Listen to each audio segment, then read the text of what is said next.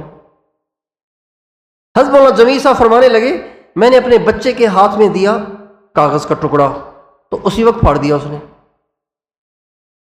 یوں کر لیا، اس کو مسل دیا اس کو. پھر میں نے دیا اس کے ہاتھ میں 100 کا نوٹ، اس زمانے میں 100 بڑی بات تھی، 100 کا نوٹ دیا. مولانا جمیل صاحب فرمانے لگے 100 کے نوٹ کو اس نے کچھ بھی نہیں کیا، ہاتھ میں پکڑے رکھا. فرمانے لگے میں سمجھ گیا کہ تو فرمانے لگے میں نے اسے کہا تو دودھ پیتا بچہ ہے، تجھے کیا پتا پیسہ کیا ہے اور کاغذ کا ٹکڑا کیا ہے. اصل میں تیرے باپ کے دل میں پیسے کی محبت ہے جس کا تم پہ اثر ہے. آج ہمارے بچوں کے دلوں میں نوٹوں کی قیمت ہے، موبائل کی قیمت ہے، پیسے کی قیمت ہے، گاڑی کی قیمت ہے، بنگلے کی قیمت ہے. ہمارا بچہ، چھوٹا بچہ بھی کسی کو جھوپڑے میں دیکھے تو سمجھتا ہے یہ تو کسی کام کا نہیں، کسی کو بنگلے میں دیکھے تو یہ تو بڑا آدمی ہے. اس لیے کہ بچہ بھی یہ سمجھتا ہے بنگلے والا بڑا ہوتا ہے، جھوپڑے والا چھوٹا ہوتا ہے. ہمارے بچے کو یہ سمجھ نہیں ہے کہ ایمان والا بڑا ہوتا ہے، کافر چھوٹا ہوتا ہے. کتنے لوگ ہیں باہر ملکوں میں کماتے ہیں اور کفر یا ممالک کی تعریفیں کرتے ہی نہیں تھکتے. UK ایسا، سویڈن ایسا، اور فلاں ایسا اور فلاں، پتہ نہیں تعریفیں کرتے کرتے تھکتے ہی نہیں ہیں. ان کی سڑکیں ایسی، وہاں امن و امان ایسا، وہاں یہ ویسا، وہاں وہ ویسا. ارے میرے دوست، ایک مسلمان جو زانی بھی ہے، شرابی بھی ہے، ڈاکو بھی ہے، کبھی اس نے نماز نہیں پڑھی، خدائے پاک کی قسم دنیا کے سارے کافر مالداروں سے زیادہ افضل ہے، زیادہ قیمتی ہے. ہمارے بزرگ تھے حضرت حاجی عبد الوہاب صاحب، اللہ تعالیٰ ان کی قبر پہ کروڑ رحمتیں اتارے. ایک دفعہ انہوں نے 50 ملکوں کا سفر کیا. بھائی صاحب کا مزاج باہر ملکوں میں اسفار کا نہیں تھا. سن 2005 میں ان پر ایک جنون سوار ہوا کہ میں نے دنیا میں پھرنا ہے. اس سے پہلے بیرون ملکوں کے سفر نہیں کرتے تھے، اوروں کو بھیجتے رہتے تھے، خود رائن میں بیٹھتے تھے. جنون سوار ہوا. یہ عاجز ایک دفعہ داخل ہوا، فرمانے لگے یار تم دعا کرو اللہ مجھے ساری دنیا میں پھرائے، میں ساری دنیا میں اب جانا چاہتا ہوں. تو اس کے کچھ عرصے کے بعد ہی انہوں نے رخت سفر باندھا اور ملکوں کی طرف جانا شروع ہوئے.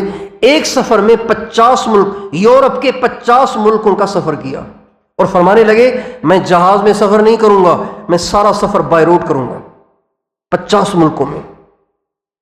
اب جب 50 ملکوں میں جانا طے کیا اور بائی روڈ جانا طے کیا تو جب یورپ کے کسی ملک میں اترے اور وہاں سے اپنا سفر شروع کیا تو بھائی صاحب فرمانے لگے یورپ کے ٹی ویوں پہ یہ خبر چلی کہ مسلمانوں کا گرو آیا ہے. مسلمانوں کا کون آیا ہے؟ گرو آیا ہے. کہتے ہیں انہوں نے اپنی ایجنسیاں میرے پیچھے لگا دیں. اب جہاں ہم جائیں ایجنسیوں کی گاڑیاں ہمارے ساتھ ساتھ، جہاں جائیں ان کی خفیہ پولیس ہمارے ساتھ ساتھ. ایک جگہ پڑاؤ ڈالا. اچھا ان کو سمجھ کچھ نہیں آتا تھا یہ بابا کہتا کیا ہے. ایک جگہ پڑاؤ ڈالا تو بھائی صاحب نے دیکھا کہ یہ کھڑے ہوئے تھے پیچھے گاڑیاں لیے. تو بھائی صاحب فرمانے لگے یہ سب نقصان میں جا رہے ہیں. یہ سب کے سب کہاں جا رہے ہیں؟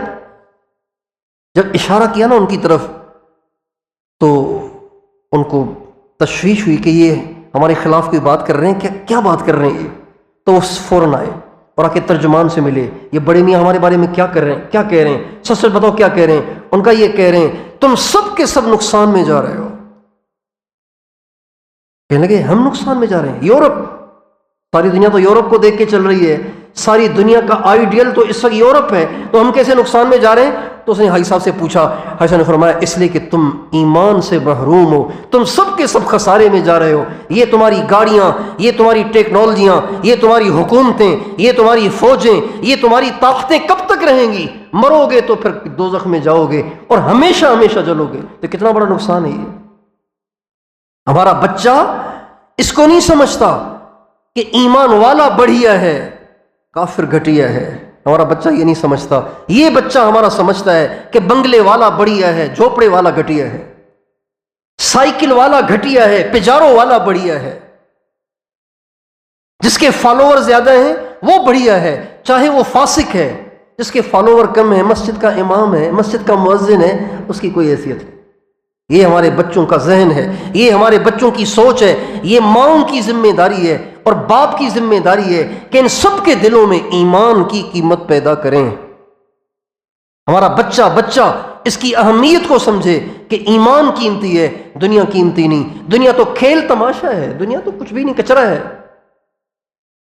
اللہ تعالیٰ فرماتے ہیں اعلموا انما الحیات الدنیا لعب ولہو وزینۃ وتفاخر بینکم وتکاثر فی الاموال والاولاد واضرب لهم مثل الحیات الدنیا کماء انزلناه من السماء فاختلط به نبات الارض فأصبح هشيما تذروه الرياح وكان الله على كل شيء مقتدرا وما الحياة الدنيا إلا متاع الغرور كل نفس ذائقة الموت وإنما توفون أجوركم يوم القيامة فمن زحزح عن النار وأدخل الجنة فقد فاز وما الحياة الدنيا الا متاع الغرور وما الحیات الدنیا فی الآخرۃ الا متاع۔ ان ساری آیتوں میں اللہ تعالیٰ فرما رہے ہیں دنیا کچھ نہیں ہے، اس کی کوئی حیثیت نہیں، قیمتی چیز تو ایمان ہے۔ تو بھئی اپنے ایمان کو بچائیں گے، اپنے ایمان کی حفاظت کریں گے، اپنے ایمان کی اہمیت اور قیمت اپنی نسلوں کے دلوں میں بٹھائیں گے۔ جب ایمان کی قیمت دلوں میں بیٹھ جائے گی، بتائیے ہم اپنے بچوں کو امریکہ پڑھنے کے لیے بھیجیں گے؟ آپ سے پوچھتا ہوں، کیوں بھیجتے ہیں؟ ہمارے ماں باپ کیوں بھیجتے ہیں اپنے بچوں کو امریکہ؟ پڑھنے کے لیے بھیج رہے ہیں امریکہ، جہاں ماں اور بیوی میں بھی فرق نہیں ہے۔ بچوں کو پڑھنے بھیج رہے ہیں چائنا، بچوں کو پڑھنے بھیج رہے ہیں یو کے۔ ہمارے نبی کا ارشاد ہے کہ بکریاں چرانے والوں میں تواضع ہوتی ہے۔ بکریاں چرانے والوں میں کیا ہوتی ہے؟ تواضع ہوتی ہے۔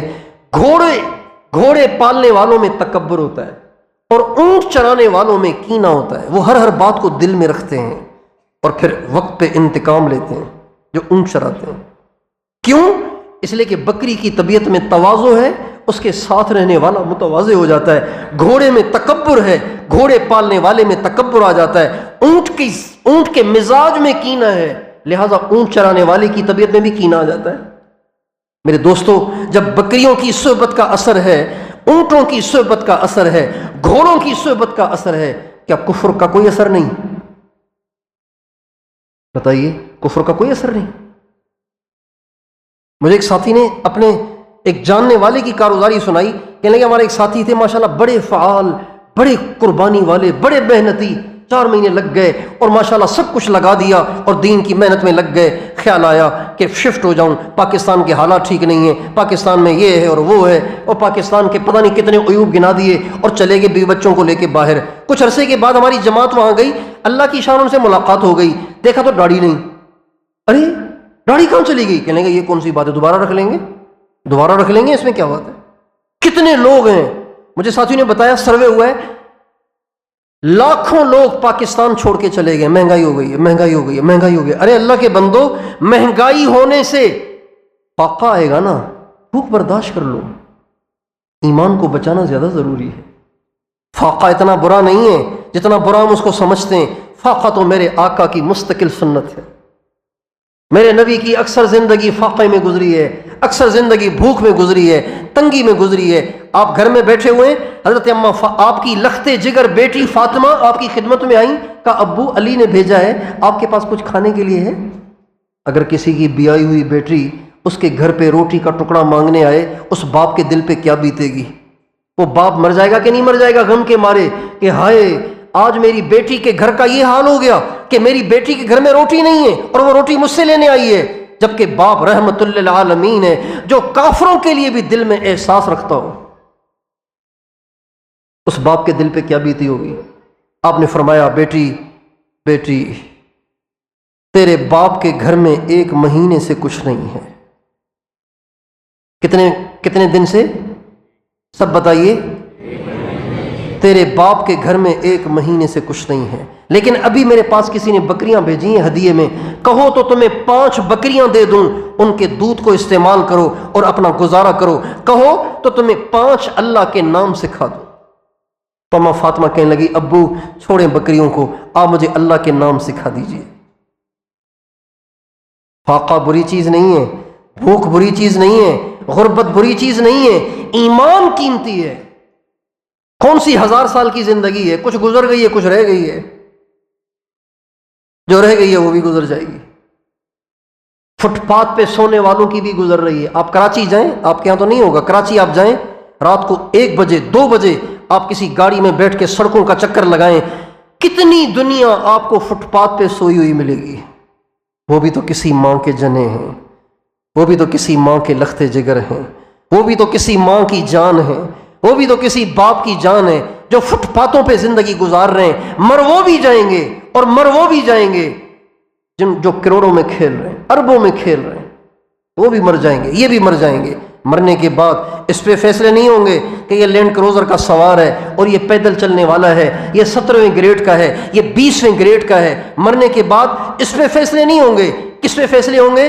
اما من ثقلت موازینہ فہو فی عیشۃ راضیہ واما من خفت موازینہ فامہ ہاویہ وما ادراک ما ہی نار حامیہ فأما من أوتي كتابه بيمينه فيقول هاؤم اقرءوا كتابيه إني ظننت أني ملاق حسابيه فهو في عيشة راضية وأما من أوتي كتابه بشماله فيقول يا ليتني لم أوت كتابيه ولم أدر ما حسابيه يا ليتها كانت القاضية ما أغنى عني ماليه هلك عني سلطانيه خذوه فغلوه ثم الجحيم صلوه ثم في سلسلة ذرعها 70 ذراعا فاسلكوه إنه كان لا يؤمن بالله العظيم ولا يحض على طعام المسكين